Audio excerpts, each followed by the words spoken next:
Facebook Messenger waiting for network Android. Let's see how to fix.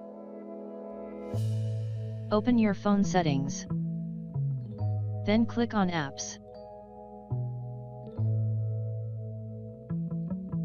Now here find the Messenger apps.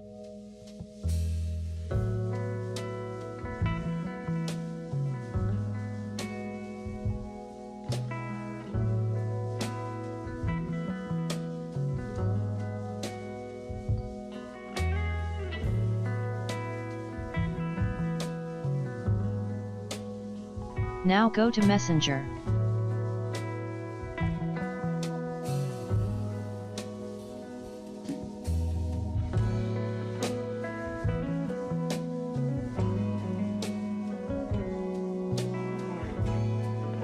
Now showing online on my friends. Hope you can fix your Messenger like this. Thanks for watching. Please subscribe to my channel.